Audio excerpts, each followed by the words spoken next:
Le livre du prophète Sophonie. Sophonie a vécu durant les dernières décennies du royaume de Juda au sud. Du temps où le roi Josias avait tenté d'opérer de réels changements dans le pays, en retirant les idoles pour rétablir le temple dans son rôle initial, dédié à adorer le seul Dieu d'Israël. Mais Israël était déjà allé trop loin. Le fait d'adorer d'autres dieux s'était bien trop enraciné dans la vie du peuple. Et au bout du compte, l'orgueil de Josias l'a conduit à une mort tragique au cours d'une guerre où il menait Jérusalem vers un affrontement contre Babylone. Des événements que Sophonie avait tous vus arriver. Des années durant, il avait passé son temps à avertir les dirigeants de Jérusalem et ce petit livre est un recueil de ses poèmes résumant son message. Il est divisé en trois parties principales. La première partie porte sur le jour du Seigneur, ce jugement qui s'abattra sur Juda et Jérusalem. La deuxième partie concerne le jour du Seigneur, un jugement qui s'exécutera sur les nations et encore Jérusalem. Et la troisième section aborde le thème de l'espoir qui demeure pour les nations et pour Jérusalem après le jugement de Dieu. La première section s'ouvre sur une inversion troublante de Genèse 1. Alors, le bon monde et bien agencé de Dieu va sombrer dans le chaos, les ténèbres et le désordre, pour le rendre une fois de plus impraticable. En poursuivant votre lecture, vous vous rendrez compte que Sophonie se sert de toutes ces images poétiques fortes pour montrer à quel point l'ère de Jérusalem arrive à son déclin. Toutes les instances de la ville vouées à l'adoration des dieux des Cananéens seront détruites. Tous les dirigeants ayant commis des injustices et les espaces économiques favorisant des prêts et emprunts à taux d'usurier seront tous décimés en même temps que les remparts de la ville.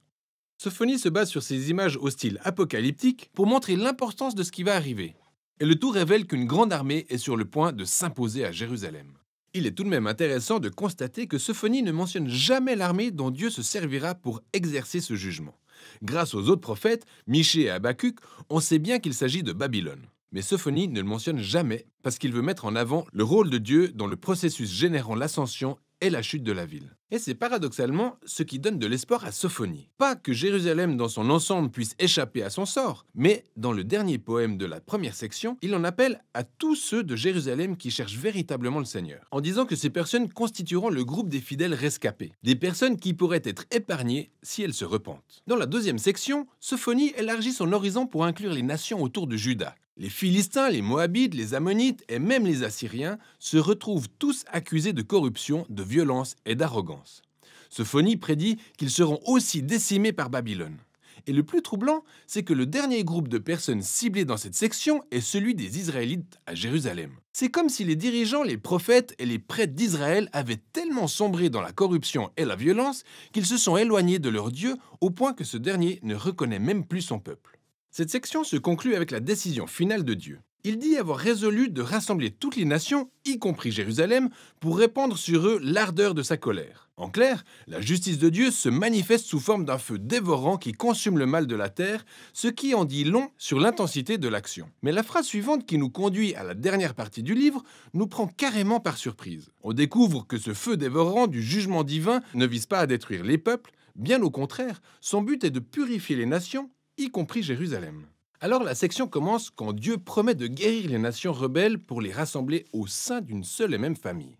Et après avoir été purifiées, elles seront en mesure de se détourner du mal et d'invoquer le nom de l'Éternel.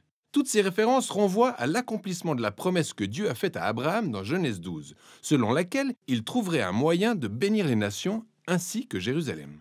La conclusion du livre se focalise sur la restauration de la ville qui finit par jouer un rôle de carrefour des nations. La présence de Dieu est permanente dans la ville restaurée avec les fidèles rescapés qui se sont humiliés et ont été transformés par la grâce de Dieu. Là, ils sont invités à chanter et à se réjouir. Ensuite, dans cette image saisissante, on découvre que Dieu est un poète et qu'il a aussi envie de chanter. Il dit « L'Éternel ton Dieu est au milieu de toi. Il se réjouira à ton sujet avec des chants de triomphe. » Le dernier poème du livre conclut avec des détails frappants qui sont révélateurs de la nature de Dieu.